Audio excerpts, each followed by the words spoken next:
When historians look back at Truman's purge of Roosevelt's inner circle, they often describe it through politics.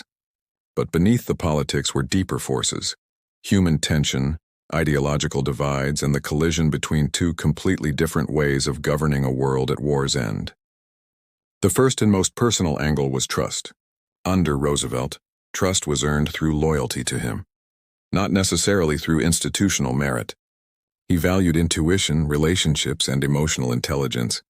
Men like Harry Hopkins and Henry Morgenthau could walk into his office unannounced, discuss policy over dinner, and make global decisions without consulting the cabinet.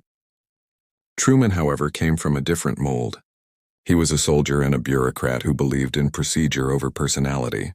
When he took office, he found that many of Roosevelt's men treated him as a placeholder, a small-town politician out of his depth.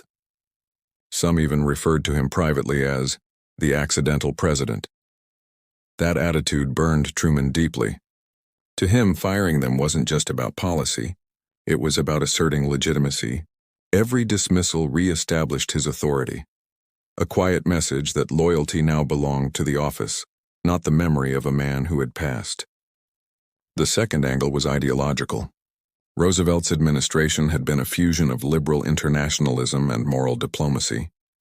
He dreamed of a world governed by institutions, the United Nations, economic cooperation, and collective security. But Truman, though no isolationist, saw the early outlines of a divided world. His instincts were shaped by realism. He trusted power, not idealism.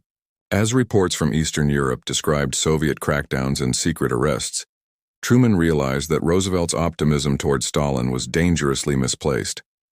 The men who still believed in Roosevelt's cooperative vision, men like Henry Wallace and Harry Hopkins, were now out of step with the new world taking shape. Truman's decision to distance himself from them wasn't driven by cynicism, but by the need to adapt. Where Roosevelt had used charm, Truman would use firmness. The age of negotiation was giving way to the age of deterrence. A third angle was organizational culture.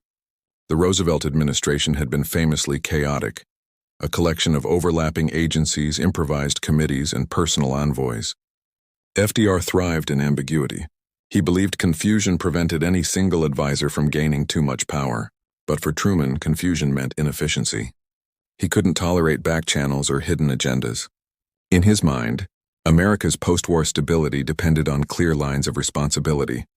The Roosevelt men, skilled improvisers in a system without rules, suddenly found themselves obsolete. Truman began demanding written orders, structured meetings, and chain-of-command accountability. To many of Roosevelt's veterans, this felt cold and mechanical. To Truman, it was the only way to prevent America's wartime government from collapsing into chaos. Then there was the psychological angle, one often overlooked but crucial. Truman had lived in Roosevelt's shadow even before he entered the White House. As vice president, he had been kept deliberately in the dark, excluded from intelligence briefings and major strategy sessions. When he took over, the very people who had ignored him were now his subordinates. There was no malice in his actions, but there was a quiet determination to restore dignity. Truman believed no president should ever be so isolated again. His restructuring of the executive branch, the National Security Council, the Central Intelligence Agency, the Joint Chief System, all reflected one principle: knowledge must flow to the top, and the president must always be in command. Lastly, there was the moral angle. FDR's team had fought a war against fascism, but some of their methods, propaganda, secrecy, and informal power networks, were morally gray. Truman, raised with Midwestern integrity, believed democracy required transparency. He couldn't reconcile Roosevelt's ends justify the means style with his own sense of duty. The Roosevelt era had been about vision. Truman's would be about responsibility, each of these angles intertwined, personal, political, ideological, and moral, forming a single thread that defined the Truman presidency.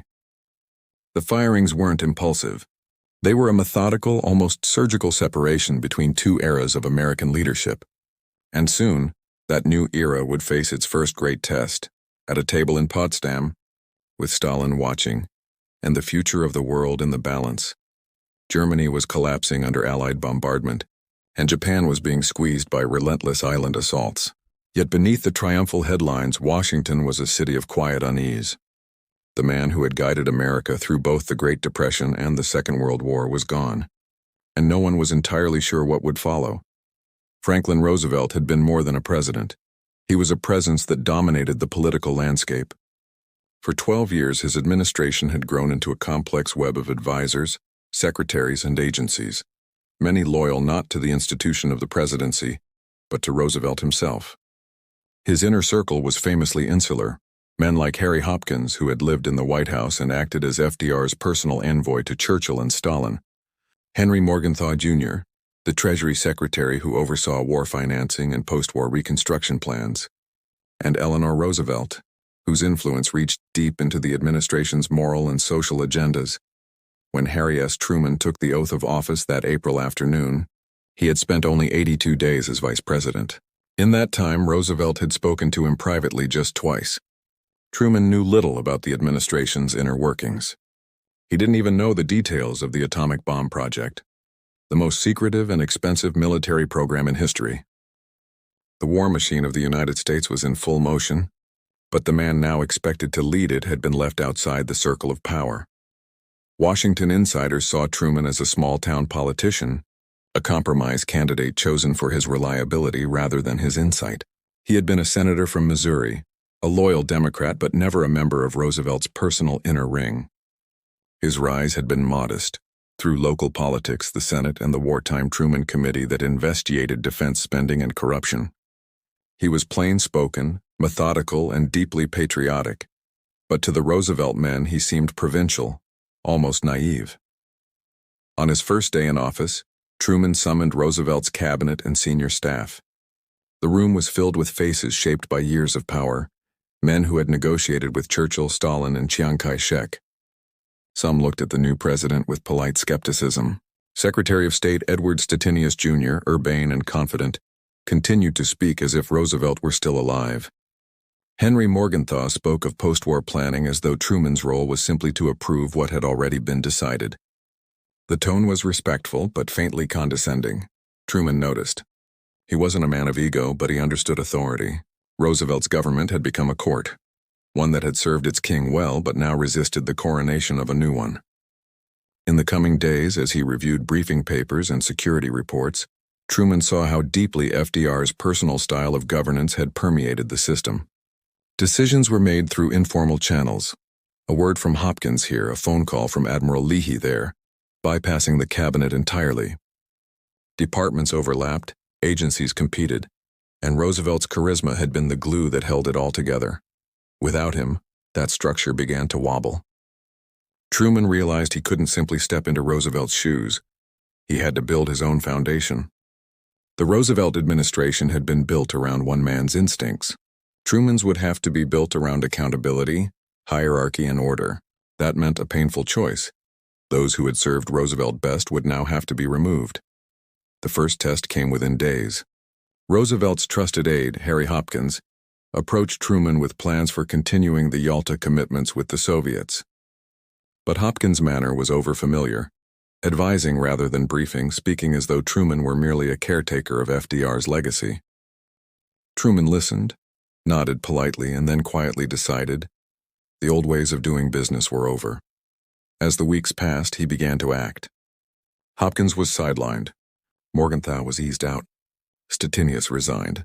The entire Roosevelt inner circle began to unravel, replaced by men Truman could trust, or at least control. For Washington, it was a shock. To the press, Truman's sudden reshuffling seemed ruthless, even disrespectful to the fallen president. But for Truman, it wasn't about sentiment. It was about control. He had inherited the most powerful office in the world in the middle of a global war, and the men around him still acted as if they were serving someone else. April 12, 1945.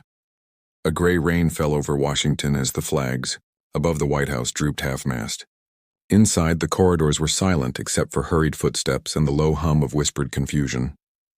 Franklin Delano Roosevelt, the man who had led America through 12 turbulent years of depression and war, was dead.